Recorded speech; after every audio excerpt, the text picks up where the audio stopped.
बंदी छोड़ सतगुरु रामपाल जी परमेश्वर जी की जय हो। परमपिता परमात्मा सारी सृष्टि के रचनहार, कुल मालिक, असंख्य ब्रह्मांडों के स्वामी, जगत गुरु, तीनों लोकों में प्रवेश करके सबका भरण पोषण करने वाले राजाधिराज, आत्माधार, नाथों के नाथ, देवों के देव महादेव, सर्वेश्वर महेश्वर, मृत्युंजय, अजरो अमर, आदि अनादि सनातनी प्रभु, जगत पिता जगदीश्वर, श्री श्री 1008 की उपाधि के वास्तविक अधिकारी, अकाल मूरत, सौद स्वरूपी राम, वासुदेव, सर्वगतम ब्रह्म, परम पूज्य, प्रथम पूज्य, परम संत, परम पुरुष, परम धनी, परम दयालु, सत्य कबीर, हक्का कबीर, अल्लाहु कबीर, अल्लाहु अकबर, बाखबर, अल्लाह ताला, जगत के तारणहार, जगत के मुक्तिदाता, जगत के जगन्नाथ, हारे के सहारे, हिंदुओं के राम, मुसलमानों के अल्लाह, सिखों के वाहिगुरु, ईसाइयों के मसीह, दया के सागर दयानिधि, करुणा के सागर करुणानिधि, स्वयंभू परिभू,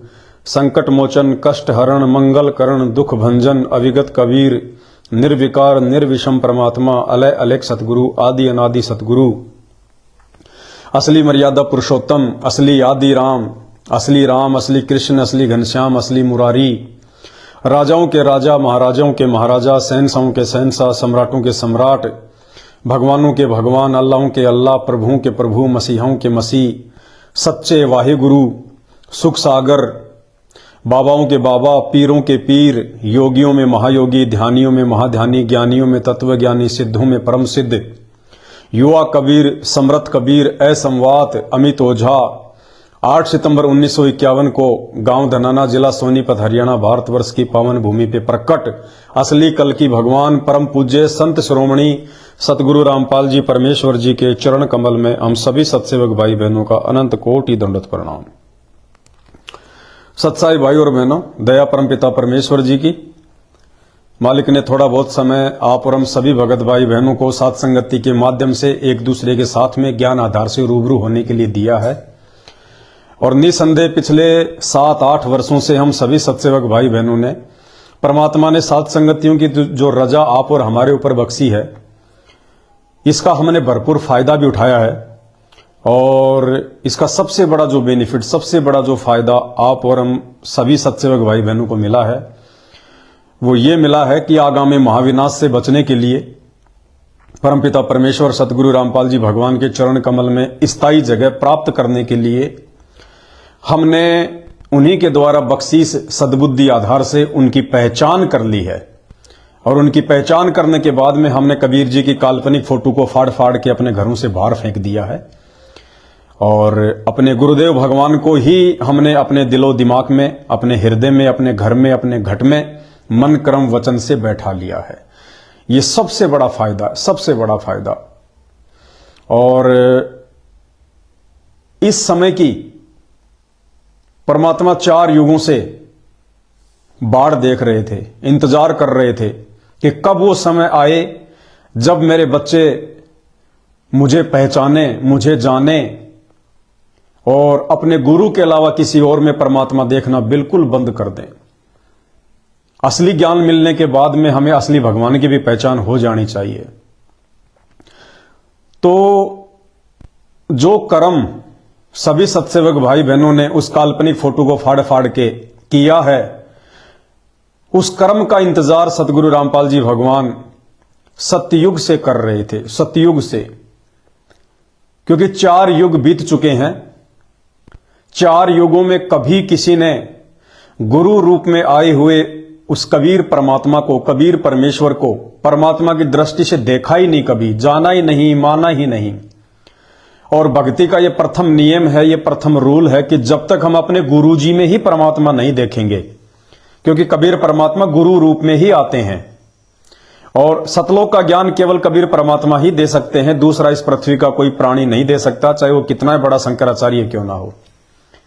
तो जब वो कबीर परमात्मा धरती पर अपना तत्व ज्ञान देने के लिए सतगुरु रूप में प्रकट होते हैं, तो उस प्रकट सतगुरु की जब तक हम पहचान नहीं करेंगे ज्ञान आधार से, अपनी आत्मा से, देखा देखी नहीं चलती इस मार्ग में कि लोग फोटो फाड़ रहे हैं तो हम भी फाड़ दें, लोगों ने गुरु जी को परमात्मा कहना शुरू कर दिया, भगवान कहना शुरू कर दिया, तो हम भी कहना शुरू कर दें।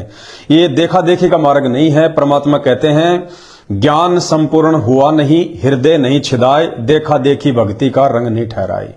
अगर देखा देखी कोई इस मार्ग में चलेगा भी तो ज्यादा दिन वो टिक नहीं पाएगा, क्योंकि ये ज्ञान मार्ग है। और ज्ञान मार्ग में केवल वही आत्मा अंत तक लंबी रेस का घोड़ा बनकर रहेंगी जो आत्माएं ज्ञान को आधार बनाकर, सर्व शास्त्रों को देखकर, इन प्रमाणों को देखकर जब उनकी आत्मा स्वीकार कर लेगी कि धरती पर संत रामपाल जी के अलावा दूसरा कोई कबीर वबीर नहीं है, केवल मेरे गुरुदेव भगवान ही कबीर हैं, यही परमात्मा है, यही परमेश्वर है, यही हमें सतलोक लेकर जाएंगे, और यही आज सतलोक से सरगुण रूप धारण करके, संत रूप धारण करके हमें ये ज्ञान समझाने के लिए आए हैं, तब कहीं जाके बात बनेगी। भाई और बहनों, वैसे तो काफी समय बीत चुका है। परमात्मा ने 7-8 वर्षों से सात संगतियों के लिए हम सभी सत्सेवक भाई बहनों को निमित्त बना के खड़ा किया हुआ है, और अब समय आ चुका है, जो हमने बोया है उसको काटने का। अब ये परिणाम का समय है। सन 2024 लगते ही परमात्मा ने सारे रास्ते बंद करवा दिए, सारे दरवाजे बंद कर दिए परमात्मा ने, सारे। देखो, वैसे तो परमात्मा 1994 से आकर अपना अनमोल ज्ञान दे रहा है हमारे लिए। परमात्मा इतने दुख उठा रहे हैं, कष्ट उठा रहे हैं, इतना संघर्ष कोई बाप अपने बेटे के लिए भी नहीं कर सकता, कोई भाई अपनी बहन के लिए नहीं कर सकता, कोई पति अपनी पत्नी के लिए नहीं कर सकता, ना कोई माता पिता अपने बच्चों के लिए कर सकते हैं। निस्वार्थ भाव से परमार्थ के लिए पिछले 30-32 वर्षों से जो संघर्ष, जो सेवा, जो कर्म परम पूज्य सतगुरु रामपाल जी भगवान ने करके दिखाया है, कर रहे हैं, वो इस पृथ्वी पर कोई प्राणी नहीं कर सकता। क्योंकि यहां तो आदमी उतना ही करता है जितना उसका स्वार्थ होता है। बिना स्वार्थ के तो मां भी अपने बच्चे को दूध नहीं पिलाती। यहां पे परमार्थ की, आत्म कल्याण की बात तो सैकड़ों कोस दूर है। तो परमार्थ के लिए और निस्वार्थ भाव से यदि कोई संघर्ष कर सकता है, सेवा कर सकता है, तो केवल आत्मा का पति कर सकता है, परमात्मा कर सकता है। और सतगुरु रामपाल जी भगवान इस आत्मा के पति हैं, परमेश्वर हैं, कंत हैं। और पिछले 30-32 वर्षों से उन्होंने जो किया है, आने वाले समय में कोई उसकी कल्पना भी नहीं कर सकता, कल्पना भी, कि परमात्मा इतने दयालु होते हैं, परमात्मा अपने बच्चों के लिए इतने दुख भी उठा सकते हैं, इतनी परेशानियां भी झेलते हैं। क्योंकि आज से पहले तो हमने जिन भगवानों को देखा, राम को, कृष्ण को, राजाओं के घरों में जन्म लिया, ऐश करी, मौज मारी, लड़ाई झगड़े करे, मार दिए, काट दिए, उल्टे सीधे कर्म कुकर्म किए, अंत में अपना भुगत के मर गए। हमने केवल राजा महाराजाओं के घरों में भगवानों को आते हुए देखा है। लेकिन ये परमेश्वर कोई सोच भी नहीं सकता जिस कुल में आए हैं और जिस प्रकार से इन्होंने संघर्ष किया है आप और हमारे लिए। तो भाइयों और बहनों, अब समझने और समझाने का जो दौर है, जो एक मौका आप और हमारे को गुरुदेव भगवान ने दिया, अब वो मौका भी खत्म हो चुका है। वैसे ज्ञान मार्ग से आत्माओं को समझाने का जो कार्यक्रम था वो परमात्मा ने 2014 में ही बंद कर दिया था, बैन लगा दिया था परमात्मा ने। क्योंकि सन 1994 से परमात्मा समझा रहे हैं, गांव गांव जाके, नगर नगर जाके। 2014 में बरवाला कांड हुआ। बस 2014 का जो समय था, जो साल था, वो परमात्मा जी ने आत्माओं को ज्ञान से समझाने का जो मार्ग था वो परमात्मा ने उसी समय बंद कर दिया था। और चुपचाप जाके परमात्मा हिसार की जेल में बैठ गए। फिर भी दयालु परमात्मा है, मालिक को फिर हम पे रहम आया, हम पे दया आई। जैसे हम लोग बहुत बड़ी गलती करके हम सतलोक से नीचे गिर गए इस काल के साथ 21 ब्रह्मांड में। काफी समय तक परमात्मा ने हमें नहीं संभाला क्योंकि हमने उनको दुखी किया था, उनकी आज्ञा का हमने पालन नहीं किया था, उनके वचन को हमने तोड़ा था। हम लोगों ने अपने पिता के साथ में विश्वासघात किया था, वहां गद्दारी की थी, हमने नीचता की थी। लेकिन एक समय आया, परमात्मा को अपने बच्चों की याद आने लगी। वो दयालु परमात्मा है, रहम दिल है, वो करीम परमात्मा है। तो परमेश्वर फिर आए यहां पे आप और हमें समझाने के लिए बार बार आते रहे। तो ठीक इसी प्रकार 2014 में परमात्मा ने दुनिया को समझाने का जो प्रोग्राम था वो बंद कर दिया था कि बहुत समझा दिया, जो मेरे होंगे वो समझ चुके होंगे या समझ जाएंगे, और जो काल के हैं वो अपना भुगतते रहेंगे। लेकिन फिर इस दयालु परमात्मा ने दया बख्शी कि एक मौका इनको और देता हूं छोटा सा, हो सकता है इसमें मेरी कुछ आत्माएं संभल जाएं, सुधर जाएं। जेल जाने के बाद भी परमात्मा ने साध संगतियां शुरू करवाई अपनी सत्य प्रेरणा से, अपने आशीर्वाद से। वैसे शुरू नहीं हो सकती साध संगति। संत रामपाल जी भगवान की संगत में 30-40 लाख भगत भाई बहन है, 30-40 लाख। हालांकि ये लोग तो डींग मारते हैं, ये तो राजनीतिज्ञ लोग हैं। गुरुदेव का जो कलयुगी परिवार है, ये जो कोऑर्डिनेटर हैं, जो आश्रम वाले हैं, ये तो डींग मारते हैं कि 3 करोड़ भगत हैं संत रामपाल जी के, 5 करोड़ भगत हैं संत रामपाल जी के। कुछ नहीं है। संत रामपाल जी की जो टोटल संगत है वो 30 से 40 लाख के बीच में लास्ट। क्योंकि जिस समय संत रामपाल जी जेल में गए उस समय केवल 14.5 लाख संगत थी, केवल 14.5 लाख। और ये मैं नहीं कह रहा, सच बनाम झूठ एक पुस्तक जो खुद सतलोक आश्रम मैनेजमेंट हरियाणा ने 2014 में निकाली थी, उस पुस्तक को देश भर में बटवा के इन्होंने बरवाला कांड के लिए जजों को भड़काया। उस पुस्तक में खुद इन सतलोक आश्रम वालों ने लिखा हुआ है। 2 पुस्तकें हैं, एक तो है न्यायालय की गिरती गरिमा और दूसरी है भ्रष्ट जज कुमारग पर। तो जो आप ये पुस्तक पढ़ेंगे भ्रष्ट जज कुमारग पर, इस पुस्तक में इन्होंने बीच में साफ साफ लिखा हुआ है कि आज 2014 तक संत रामपाल जी की कुल 14.5 लाख संगत है। तो भाई संत रामपाल जी ने तो 28 साल में 14.5 लाख भगत जोड़े, और उसके बाद में और मान लो आप 20 लाख मान लो, 25 लाख मान लो, इन लोगों ने जोड़ दिए होंगे अपने धार्मिक धंधे के लिए। तो 30 से 40 लाख के बीच में संत रामपाल जी की टोटल संगत है। अब ये लोग तो आश्रम वाले, मैनेजमेंट वाले, जैसे ही चुनाव आते हैं तो ये भगत तो है ही नहीं, भगत के तो खाली फीत है इनके। भगत का तो 1% भी इनके लेवल नहीं है, 1% भी। आने वाले दिनों में, आने वाले समय में आप लोगों को पता चलेगा। आने वाले महाविनाश में कोई ये सोचे कि मुझे संत रामपाल जी बचा लेंगे, हैं, संत रामपाल जी मेरा फूफा लगता है, संत रामपाल जी मेरा बाप है, संत रामपाल जी मेरा जीजा है, संत रामपाल जी मेरा साड़ा है, संत रामपाल जी का मैं बुआ का लड़का हूं, संत रामपाल जी तो मेरे पिताजी हैं। सपने लेना, सपने। सतगुरु के लक्षण 4 बखाना, उसमें एक लक्षण है समदृष्टि। संत रामपाल जी नहीं बचाएंगे। संत रामपाल जी ने बचने और बचाने की जो विधि बताई है, वो विधि किन किन लोगों ने अपनाई। संत रामपाल जी ने जो बचाव के लिए जो भक्ति बताई है, और उस भक्ति को सफल करने के लिए जो मर्यादाएं बताई हैं, जो टर्म्स एंड कंडीशन बताई हैं, जो प्रिकॉशंस बताए हैं, वो कितने लोगों ने अपने जीवन में धारण किए हैं, अमल किया है उनके ज्ञान पर।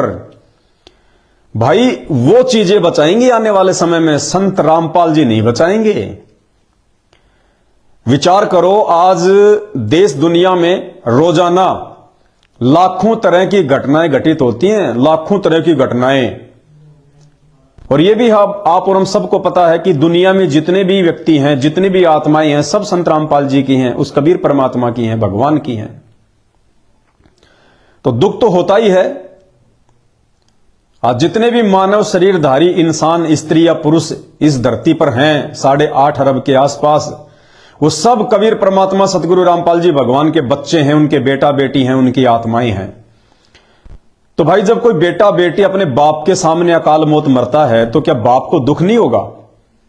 मान लीजिए आपका कोई निकम्मा बेटा या निकम्मी बेटी है और वो घर छोड़ के कहीं बाहर चली गई, और कल को आपके पास सूचना आ जाए कि साहब उसकी मृत्यु हो गई, उसका एक्सीडेंट हो गया, तो क्या मां बाप को दुख नहीं होगा?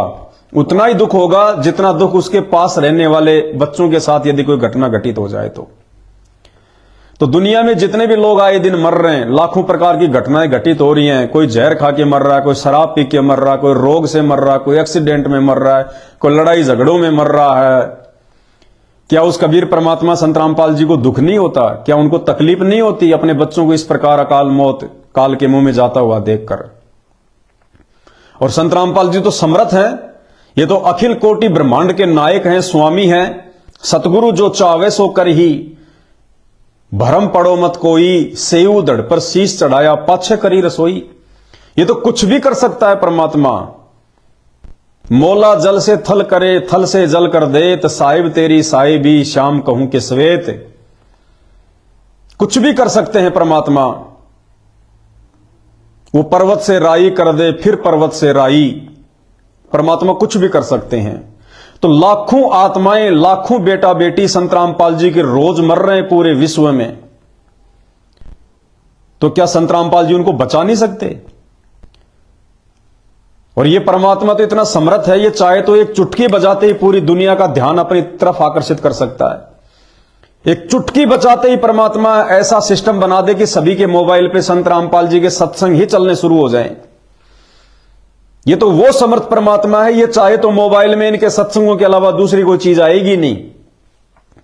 ये वो समर्थ परमात्मा है, ये चाहे तो कोई भी रीजन बना दे, कोई भी कारण बना दे, लोगों के दिलो दिमाग में भय पैदा कर दे और लोगों को मजबूर कर दे संत रामपाल जी से नाम उपदेश लेने के लिए। एक सेकंड में, एक दिन में पूरा विश्व संत रामपाल जी का भगत बन जाएगा। एक दिन में। भाई जैसे परमात्मा कहते हैं, जैसे एक शिकारी होता है, वो एक ऐसी वो धुन बजाता है सारंगी पे, जो मृग होता है, जो हिरण होता है, वो मजबूर हो जाता है उस शिकारी के घुटनों में आके बैठने के लिए। तो ये तो परमात्मा है जिसने शिकारी बनाया, जिसने वो सारंगी बनाई, जिसने हिरण बनाया। तो इस परमात्मा के पास में क्या ऐसी कोई शब्द शक्ति नहीं है? क्या ऐसी कोई पावर नहीं है कि ये परमात्मा अपनी उस पावर का इस्तेमाल करे और पूरी दुनिया संत रामपाल जी को खोजना शुरू कर दे, पूरी दुनिया उनसे नाम दीक्षा लेने के लिए लाइन लगाना शुरू कर दे? कुछ भी कर सकता है परमात्मा, लेकिन क्यों नहीं कर रहा? विचार करो, क्यों नहीं कर रहा? सब कुछ करने में समर्थ है परमात्मा, फिर भी एक नियम से चल रहा है, एक विधि से चल रहा है, एक विधान से चल रहा है, जो विधान इन्होंने खुद अपना बनाया है। भाई टीचर होता है और टीचर के पास तो ज्ञान होता है, और जितना ज्ञान वो बांटेगा उतना ही ज्ञान आगे से आगे बढ़ता है। तो टीचर चाहे तो सबको ज्ञान दे सकता है, लेकिन वही बच्चे ज्ञान प्राप्त क्यों करते हैं? जो बच्चे टीचर के पास में जाते हैं, स्कूल में एडमिशन लेते हैं, स्कूल की जो मर्यादा होती है, जो डिसिप्लिन होता है, उसमें रहकर ही वो बच्चे उस टीचर से ज्ञान प्राप्त करने के बाद में नौकरी के काबिल क्यों बनते हैं? डिग्री हासिल करने के काबिल क्यों बनते हैं? अब कोई कहे कि साहब ये टीचर है तो टीचर का काम तो पढ़ाना है, ये सबको क्यों नहीं पढ़ाता? ये गरीबों के बच्चों को क्यों नहीं पढ़ाता? ये हमारे बच्चों को क्यों नहीं पढ़ाता? भाई वो टीचर है, उसका काम पढ़ाने का है, उसके पास वो दिमाग है, वो लोगों को शिक्षित बना के नौकरी के लायक बना सकता है।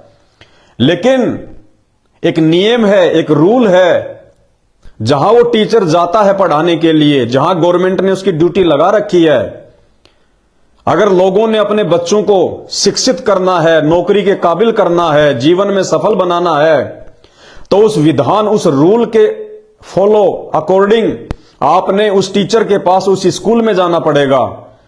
टीचर जैसा कहेगा, जो मर्यादा बताएगा, उस आधार से आपने अपने बच्चों को समझाना होगा, बच्चों को समझना होगा, पढ़ाई करनी होगी, फिर उनके एग्जाम होंगे, उसके बाद में उनका परिणाम आएगा, फिर उनको सर्टिफिकेट बांटे जाएंगे, फिर आगे चल के उनको नौकरियां मिलती हैं। तो ठीक इसी प्रकार भाई और बहनों, ये परमात्मा तो कुछ भी कर सकता है, पलक झपकते ही कुछ भी कर सकता है, इतना समर्थ है दाता। लेकिन काल के साथ में परमात्मा का जो एग्रीमेंट हुआ था तपतशिला पर, उस एग्रीमेंट के अकॉर्डिंग ये समर्थ परमात्मा भी एक नियम के अकॉर्डिंग, एक रूल के अकॉर्डिंग आप और हम तक ये ज्ञान पहुंचा रहा है, हमें समझा रहा है कि भाई मददगार मैं नहीं हूं, मददगार मैं जो विधि बताऊंगा तुम्हें, मैं जो तुम्हें नियम बताऊंगा, जो रूल बताऊंगा, उस अनुसार यदि तुम चलोगे तो ऑटोमेटिक तुम्हारी मदद होगी, ऑटोमेटिक मदद। भाई हर शहर के अंदर एक पावर हाउस है और सबको पता है कि जो गवर्नमेंट है, जो सरकार है, वो सबके लिए बिजली की व्यवस्था करती है, पानी की व्यवस्था करती है। लेकिन वो पानी, वो बिजली आएगी किसके घर पे? जो व्यक्ति सरकार के द्वारा वो गाइडलाइन फॉलो करेगा, बिजली ऑफिस में जाएगा, वहां से वो फॉर्म लेगा, फॉर्म के ऊपर पूरी टर्म्स एंड कंडीशन देख के फिर फॉर्म भरेगा, फिर उसके घर पे सरकार लाइन देगी बिजली की या पानी की, फिर वो सुविधा उठाएगा। आपको ये कहे कि मुख्यमंत्री तो मेरा मामा है, मुख्यमंत्री तो मेरा जीजा है, वो जो विधायक है वो मेरा खास आदमी है। भैया चाहे तेरा कोई भी खास हो और कितना भी खास हो, जो नियम हैं सरकार के, जब तक आप वो नियम फॉलो नहीं करोगे, आप जी के घर पे लाइट नहीं आ सकती, बिजली नहीं आ सकती, पानी नहीं आ सकता। तो इसी प्रकार ये परमेश्वर सतगुरु रामपाल जी भगवान आने वाला जो महाविनाशकारी समय है, जिसकी शुरुआत हो चुकी है, चारों तरफ से युद्ध होने शुरू हो चुके हैं, आप सब देख रहे हैं। ईरान का, पाकिस्तान का, हूती का, अमेरिका का, यूक्रेन का, रसिया का, फिलिस्तीन का, इजराइल का, चारों तरफ से युद्ध की शुरुआत हो चुकी है। 18 अप्रैल 2024 का लास्ट समय है। उसके बाद से परिस्थितियां भयंकर रूप से बिगड़ना शुरू हो जाएंगी और उस विनाशकारी समय से अपने भक्तों को बचाने के लिए, उस विनाशकारी समय से संत रामपाल जी के भक्तों की कैसे रक्षा हो, सुरक्षा हो, वो सारी विधि संत रामपाल जी ने सन 1994 से गांव गांव जाकर, शहर शहर जाकर लोगों को समझाना शुरू किया, बताना शुरू किया, उनको भक्ति बताई। भक्ति पर हम टिके, उसके लिए हमारी आत्मा को दृढ़ करने के लिए उन्होंने ये प्रमाण दिखाए, शास्त्र खोल खोल के दिखाए। जो सत भक्ति उन्होंने हमें दे दी, वो भक्ति सफल कैसे हो, उसके लिए परमात्मा ने हमारे को नियम बताए, कुछ मर्यादाएं बताई। अब यदि हम उन नियमों को फॉलो नहीं करेंगे, उन मर्यादाओं को फॉलो नहीं करेंगे और ये सोचकर कि भाई हमारे गुरुजी परमात्मा हैं, हमारे गुरुजी भगवान है, गुरुजी मेरा मामा है, गुरुजी मेरा फूफा है, मैं तो आश्रम में बहुत समय से सेवादार था, मैं तो कोऑर्डिनेटर हूं, मैं तो गुरुजी की बेटी हूं, मैं तो गुरुजी का बेटा हूं, मैं तो जवाई हूं। भाई तुम कुछ भी नहीं हो, तुम केवल 2 कोटि के जीव हो, 2 कोटि के जीव। जब ये परमात्मा समझ में आएगा तो सब कुछ समझ में आ जाएगा कि ना इस परमात्मा का कोई बेटा है, ना कोई बेटी है, ना कोई ससुरा है, ना कोई साड़ा है, ना कोई जवाई है, ना कोई कोऑर्डिनेटर है, ना कोई प्यारा है। इस परमात्मा का केवल एक ही प्यारा है और वो है जो संघर्ष उन्होंने 32 वर्षों से आप और हमारे लिए किया, हमें मर्यादाओं में रखने के लिए, हमें नियम में रहकर भक्ति सफल करवाने के लिए। आज जो उनकी मर्यादाओं में रहेगा, जो उनके नियमों में रह के उनकी भक्ति को अंतिम श्वास तक करेगा, जो गुरु को ही परमात्मा मानेगा, ये ज्ञान मार्ग है। इसलिए जो ज्ञान को आधार बना के चलेगा, उस आत्मा के साथ में संत रामपाल जी की शक्ति एनी टाइम रहेगी, हर समय रहेगी। एक रक्षा कवच परमात्मा उन आत्माओं का तैयार कर देगा आने वाले महाविनाशकारी समय से पहले।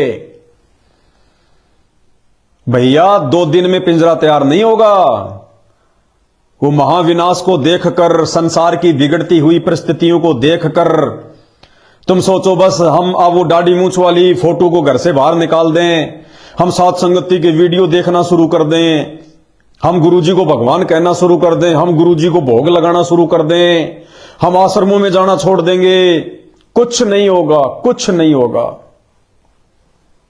जिस प्रकार गुरुदेव भगवान कहते हैं कि 1 या 2 दिन में तुम उस त्रिकुटी वाली परीक्षा में पास नहीं हो सकते। उस त्रिकुटी वाली परीक्षा में पास करवाने के लिए परमात्मा 32 साल से संघर्ष कर रहे हैं, 32 साल से। तो तुम कैसे भैया 4 दिन में अपने आप को भगत बना के तुम सफल हो जाओगे? तो भाई और बहनों, कहने का मतलब है अब वो समझने और समझाने का जो समय था वो समाप्त हो चुका है, क्योंकि ये लास्ट एंड फाइनल परीक्षा थी। लास्ट एंड फाइनल ये परीक्षा है 18 अप्रैल 2024 तक। और फाइनल परीक्षा क्या है, फाइनल परीक्षा क्या थी? अभी कुछ दिनों पहले आप भगत भाई बहनों ने जो कबीर जी की काल्पनिक फोटो को फाड़ फाड़ के सोशल मीडिया पे आपने प्रचार किया है, अन्य लोगों को आपने समझाने का प्रयास किया है, अपने घट से और अपने घर से आपने उस काल्पनिक कबीर की फोटो को निकाल दिया है। ये फाइनल परीक्षा थी सत सेवकों की, फाइनल परीक्षा संत रामपाल जी की पूरी संगत की। 18 अप्रैल 2024 तक जिन जिन आत्माओं ने साध संगति के वीडियो देखकर ज्ञान को आधार बनाकर 18 अप्रैल 2024 तक यदि सतगुरु रामपाल जी भगवान से अपनी जाने अनजाने की गलतियों की क्षमा याचना मांग कर और अपने घर से और अपने घट से और अपने दरबार से और दीवारों से यदि वो दाढ़ी मूंछ वाली काल्पनिक फोटो कबीर जी की बाहर निकाल देंगे, गरीबदास जी की फोटो को बाहर कर देंगे, हमारे दादा गुरुदेव की फोटो को बाहर कर देंगे, पंडित चिदानंद की फोटो को बाहर कर देंगे, भगत के घर में उसके दरबार में उसकी दीवारों पर केवल एक ही फोटो होनी चाहिए और वो फोटो है परम पूज्य सतगुरु रामपाल जी भगवान की, ये फोटो। और शंका समाधान की पुस्तक यदि अभी तक किसी ने नहीं मंगवाई है तो वही मंगवा लें, अभी समय है। कई हजारों की संख्या में भाई बहन पिछले 1-2 महीनों से अखंड पाठ की मेमोरी, गुरुदेव भगवान की ये नीली वाली फोटो, शंका समाधान की पुस्तक, भक्ति बोध, जितनी उन भगत भाई बहनों को चाहिए थी उन्होंने मंगवा ली। क्योंकि आने वाले विनाशकारी समय में आपको इन भक्ति बोध से ही आरती करनी पड़ेगी। क्या पता आपके घर पे लाइट आए ना आए, आपके मोबाइल डिस हो जाएंगे, आपकी बैटरियां डिस हो जाएंगी। तो आने वाले विनाशकारी समय में भैया ये भक्ति बोध ही साधन बनेगी। इसलिए अपने अपने घर पर भक्ति बोध मंगवा के रख लो और एक्स्ट्रा रखो, 2-4 भक्ति बोध एक्स्ट्रा। क्योंकि उस समय ये दुनिया वाले जो आज ये फन्ने खा बने फिर रहे हैं, जो आज ये पहचान नहीं रहे उस परमात्मा को, उस समय ये दौड़े दौड़े आएंगे कि भगत जी एक आदि हमें भी दे दो, भगत जी हमें भी बताओ हम कैसे भक्ति करें, हम कैसे आरती करें। उस समय ये दौड़े दौड़े आएंगे। आज भले इनकी बुद्धि में ये ज्ञान नहीं समा रहा है, कोई बात नहीं, लेकिन उस समय ये लोग ढूंढेंगे जैसे कोई बीमार आदमी हॉस्पिटल ढूंढता है, डॉक्टर को ढूंढता है, ऐसे घूमेंगे ये। तो 18 अप्रैल 2024 तक का समय है भाई। उसके बाद में परमात्मा कोई मौका नहीं देगा, कोई माफी नहीं देगा। कहने का मतलब है उसके बाद में माफी मांगने का समय भी नहीं रहेगा परमात्मा से, प्रायश्चित करने का समय भी नहीं रहेगा परमात्मा से। 10 साल से गुरुदेव भगवान हिसार जेल में बैठे हैं। उन्होंने हमारे को अपने से इसलिए दूर किया है ताकि मेरी गैर हाजिरी में ये मेरे को जान जाएं, पहचान जाएं, समझें कि परमात्मा तो समर्थ है, गुरुदेव तो समर्थ हैं। वो चाहते तो बरवाला कांड ही ना होता, वो चाहते तो ऐसी कोई घटनाएं ना होती, लेकिन फिर भी परमात्मा हमसे दूर क्यों हुआ? भगवान से तो कोई गलती नहीं होती, भगवान से कोई त्रुटि नहीं होती। तो संगत को गुरुदेव ने एक मौका दिया, एक चांस दिया थोड़ा विचार करने के लिए कि हम नीचों से ऐसी क्या त्रुटि हुई, हम नीचों से ऐसी क्या गलती हुई भक्ति और मर्यादाओं में, जो हमारे गुरुदेव हमसे नाराज होकर हमसे दूर जाकर बैठ गए। ये विचार करने के लिए, ये चिंतन करने के लिए परमात्मा ने हमें यह समय दिया है। लेकिन चिंतन तो छोड़िए, चिंतन तो बहुत दूर की बात है।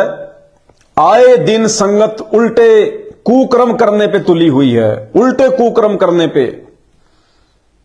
90% संगत, सात सत्सेवकों को छोड़कर, सात संगत वालों को छोड़कर 90% संगत के सिर पर काल बैठा है, काल। सोचने ही नहीं दे रहा, विचार ही नहीं करने दे रहा। बहुत बुरी तरीके से फांस रखा है काल ने, बहुत बुरी तरह से। तो भाई 18 अप्रैल के बाद में माफी मांगने का मौका भी नहीं रहेगा संत रामपाल जी के भक्तों के पास में, माफी मांगने का भी, प्रायश्चित का मौका ही नहीं रहेगा। एक मैसेज, कल एक मैसेज सतलोक आश्रम मैनेजमेंट हरियाणा के द्वारा, इन आश्रमों के द्वारा हरियाणा की संगत में भेजा गया है। हरियाणा के भक्तों ने मुझे भेजा है कि भगत जी, ये सतलोक आश्रम मैनेजमेंट हरियाणा अपनी हरकतों से बाज नहीं आ रहे, इनको अभी भी समझ में नहीं आ रहा कि हम किस रास्ते पर चल रहे हैं, हमारे गुरुदेव कहां बैठे हैं, क्यों बैठे हैं, हमारे गुरुदेव ने इतना ज्ञान क्यों दिया। ये लोग आज भी उनके द्वारा दिए गए ज्ञान को आधार बनाकर नहीं चल रहे हैं, जरा भी विचार नहीं कर रहे। और इन्होंने क्या मैसेज डाला हरियाणा की संगत के लिए? सत साहिब जी, सतगुरुदेव जी की जय। 23 तारीख को, यानी 23 जनवरी 2024, 23 तारीख को रोहतक आईसी कॉलेज में नियर सोनीपत स्टैंड चौक मुख्यमंत्री का प्रोग्राम है। सारी संगत को सुबह 10 बजे पहुंचना है। 23 जनवरी 2024 को सुबह 10 बजे रोहतक के आईसी कॉलेज में हरियाणा के मुख्यमंत्री श्री मनोहर लाल खट्टर का कोई प्रोग्राम है, कोई मीटिंग है, कोई सभा है। और सतलोक आश्रम मैनेजमेंट हरियाणा के द्वारा परम पूज्य सतगुरु रामपाल जी भगवान के कलयुगी काल प्रेरित परिवार के द्वारा हरियाणा की संगत को एक मैसेज दिया गया है कि आप सभी लोगों ने, हरियाणा की संगत ने मुख्यमंत्री के प्रोग्राम में आईसी कॉलेज रोहतक में सुबह 10 बजे पहुंचना है। भाई और बहनों, इन सतलोक आश्रम मैनेजमेंट हरियाणा वालों की बुद्धि घास करने गई है, घास करने। अरे देश और दुनिया की परिस्थितियां बिगड़ी पड़ी हैं, भक्तों की नाव मझधार में है, ना जाने कब क्या हो जाए कोई भरोसा नहीं है। और इनको अभी भी मजाक सूझ रहा है। इन बेअकले लोगों को, इन बुद्धि के भिखारियों को अभी भी इनको मजाक सूझ रहा है। अभी भी इनको राजनीतियां भा रही हैं, अभी भी ये राजनेताओं के तलवे चाटने से बाज नहीं आ रहे। पूरी संगत की मर्यादाएं तुड़वाने पे तुले हुए हैं। ये क्यों भेजते हैं लोगों को ये विशेष संदेश 20 नंबर, विशेष संदेश 18 नंबर, क्यों भेजते हैं?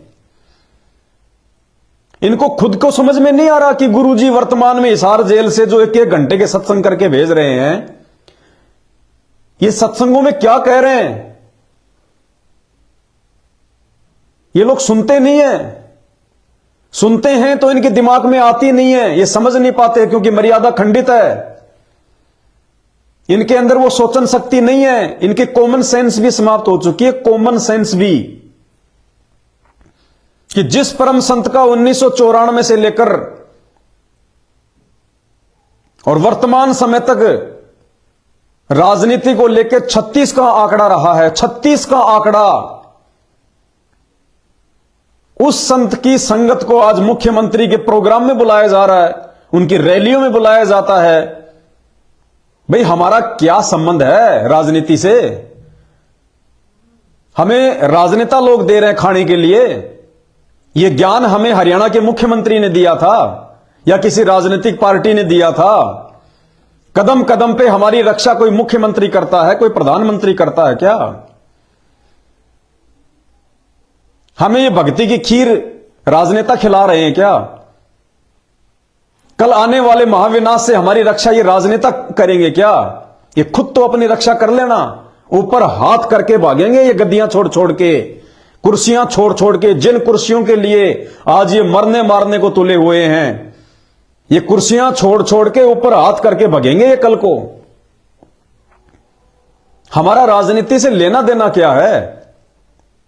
काम धंधा भगत अपना कर रहे हैं, भक्ति भगवान की कर रहे हैं, राजनेताओं के तलवे क्यों चटवाए जा रहे हैं भाई? इसी को कहते हैं काल प्रेरणा, इसी को कहते हैं काल कसाई तक तक मारे पग पग पे यो बाणा।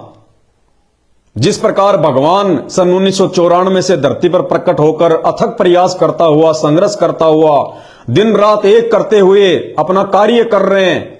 भगवान का काम क्या है? सोई हुई आत्माओं को जगाना, आत्माओं में जागृति भरना, उनको सचेत करना, अपने निज घर की याद दिलाना, इस झूठे लोग की सुख सुविधाओं की, राजनीति की सारी बातें समझा के बता के भक्ति में ध्यान लगवाना, हमारी सुरती परमात्मा में लगवाना, अपने चरणों में लगवाना।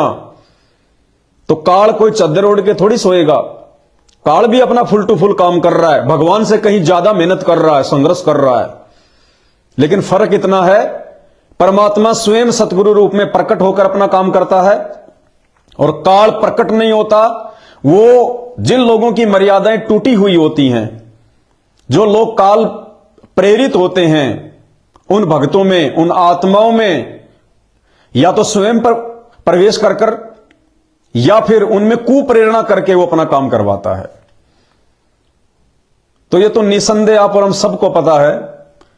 सतलोक आश्रम मैनेजमेंट हरियाणा और गुरुदेव के कलयुगी परिवार के कुकर्मों को देखकर कि ना तो इनकी कोई मर्यादा है, कुछ भी नहीं है इनका, 0/0 है। तो काल इनके अंदर प्रवेश करके गुरुदेव के बेटा बेटी, भाई बंधु, रिश्तेदार, कोऑर्डिनेटर, इनके अंदर साक्षात बैठकर आज संगत की ऐसी की तैसी करवा रहा है, उनकी मर्यादाएं तुड़वा रहा है। क्या मतलब है? हमें मुख्यमंत्रियों के अपने काम है, भक्तों के अपने काम है। अरे हमें परमात्मा ने चुनक ऋषि की एक वो कहानी सुनाई कि राजा मानधाता जिसके पास में 72 अक्षौणी सेना थी और उसने अश्वमेघ यज्ञ के लिए अपना घोड़ा छोड़ा था। और राजा था, राजाओं का काम है यज्ञ करना, अपनी प्रभुता को कायम रखना, अपनी शक्ति का जो है वो प्रदर्शन करना, ये राजाओं के काम है। तो वो घोड़ा लेके जा रहे थे। कुछ दिनों बाद में वापस वो पूरी की पूरी सेना घोड़ा लेके वापस आ रही थी। उसी चुनक ऋषि के आश्रम के पास से वो गुजरी। तो चुनक ऋषि बोला, भाई सैनिकों रुको। बोला जी बोलिए। बोले तुम गए भी थे, वापस भी आ रहे हो, ये घोड़ा ना इस पे कोई बैठा, अब भी इस घोड़े पे कोई नहीं बैठा हुआ, भाई माजरा क्या है?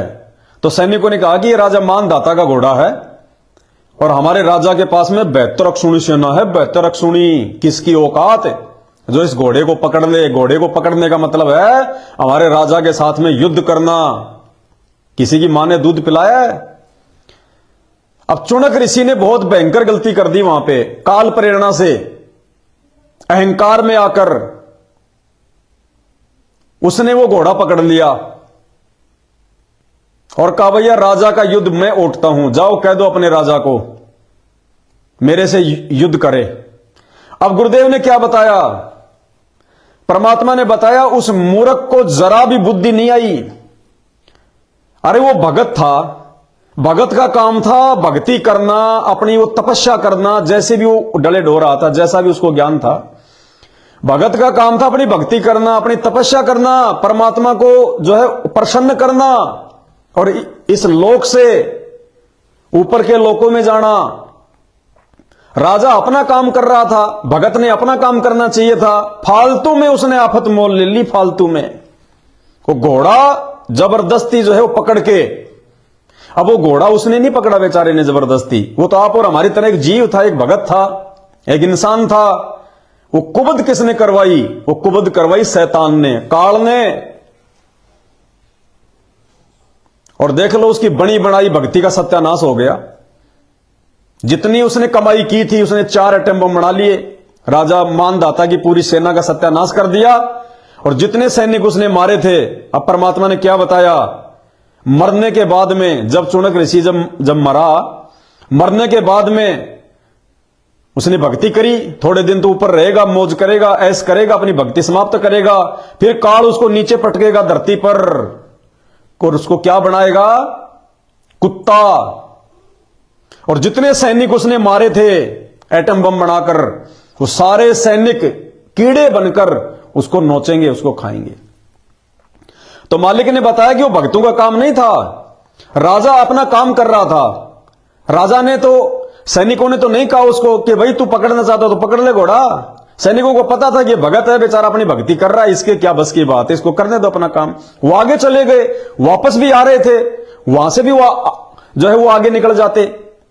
लेकिन उसने जबरदस्ती कुबद करी चुनक ऋषि ने काल प्रेरणा से कि भैया जरा रुकना, जरा रुकना। बस वो रुकना हुआ और उसका सत्यानाश होना हुआ। अरे तो ये राजाओं के काम है भाई। सीएम खट्टर, हरियाणा का मुख्यमंत्री, उसका तो डेली का रूटीन है। 2 बजे कहीं प्रोग्राम होता है, 4 बजे कहीं प्रोग्राम होता है, सुबह 10 बजे उसका कहीं प्रोग्राम होता है। वो तो एक राजनीतिज्ञ आदमी है। उसको तो अपनी सीट को कायम रखने के लिए, अपने गद्दी को कायम रखने के लिए तिगड़मबाजी करनी पड़ती है। वो अपना काम कर रहा है, वो अपना काम बड़ी शिद्दत के साथ कर रहा है। जिसकी उसको जानकारी है वो भक्ति नहीं कर रहा, क्योंकि अभी तक उसको भक्ति की जानकारी नहीं है। वो राजनीति में भक्ति को नहीं घुसेड़ रहा, बिल्कुल नहीं घुसेड़ रहा। वो तन मन से अपना राजनीति वाला ही काम कर रहा है।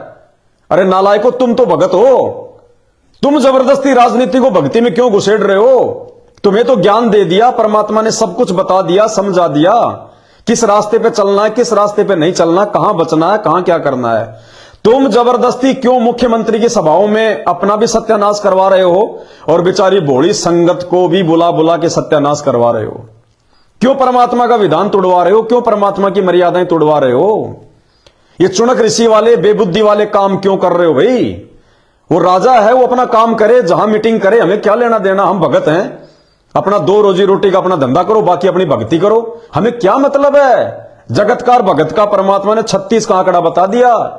गुरुदेव कहते हैं मालिक ने कितनी वाणियां, कितने कितने प्रकार से हमें सतगुरुदेव ने समझाया कि दुनिया सेती दोस्ती और पड़े भजन में भंग।